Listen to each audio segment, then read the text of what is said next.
5 Crazy Secrets about Lord of the Rings: Rings of Power. Number 1. Jeff Bezos was involved in the series.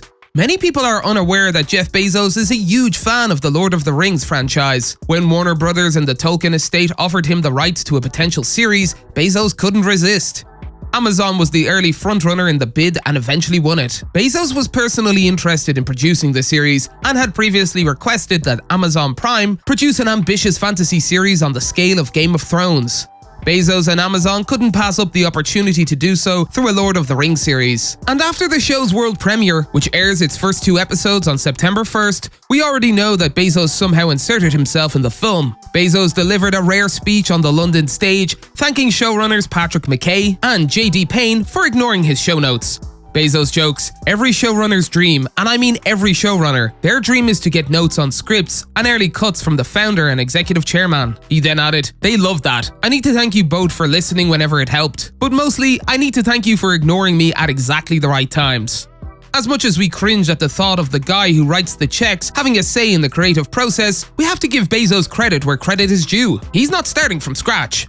Bezos, like many of us, have been a Tolkien fan since he was a teenager, and he's spoken publicly about his desire to honor the source material. Number 2. The reason behind focusing on the Second Age. After acquiring the series rights, Amazon solicited pitches for stories based on The Lord of the Rings, The Hobbit, and other Tolkien works. It may surprise you to learn that the current story was not the creators' only major consideration. They considered making a series about a young Aragorn or a spin-off starring Gimli.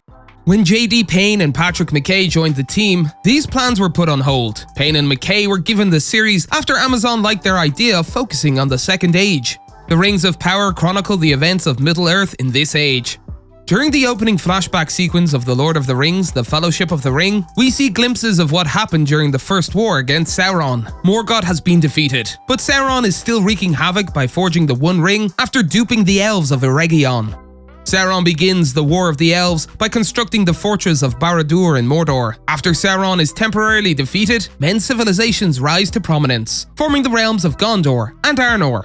Although Sauron is believed to be dead for good, the rings are not destroyed. According to the Fellowship of the Ring, Prince Isildur refuses to destroy the One Ring in Mordor's volcano. The corrupting power of the ring becomes apparent in The Lord of the Rings. When asked why they chose the Second Age, the two stated that they wanted to create something worthy of Tolkien and wanted to find a huge Tolkienian mega-epic. Number 3. The locations of the Ring of Power. Middle-earth's iconic locations, from Gondor and Rohan to Shire and Mordor, are well known to moviegoers. Because civilization has not yet been touched by Sauron's touch, it thrived at the start of the Second Age, and many of the same locations can still be found today. During their prime, many familiar locations will be featured in the series.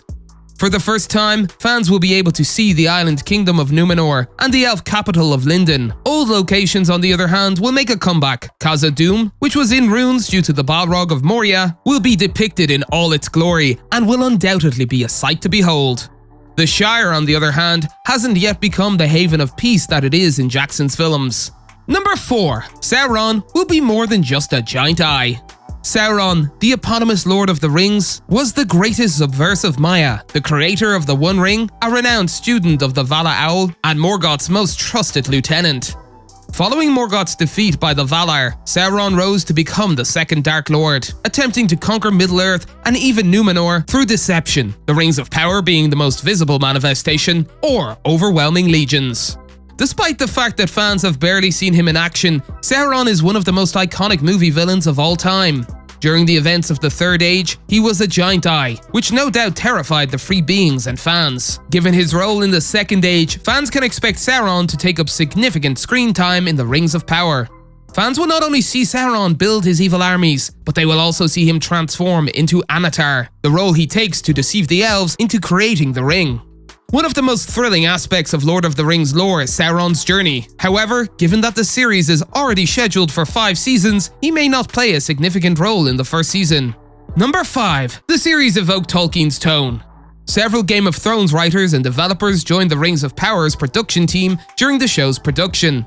Fans were naturally concerned that the series would resemble G.R.R. Martin's works rather than Tolkien's. Payne and McKay reaffirmed that this would not be the case, and that the Rings of Power series would be primarily aimed at children. They reassured worried Tolkien fans that their production aims to capture the iconic tone of Tolkien's books, while also creating something that feels connected to the legendary epic.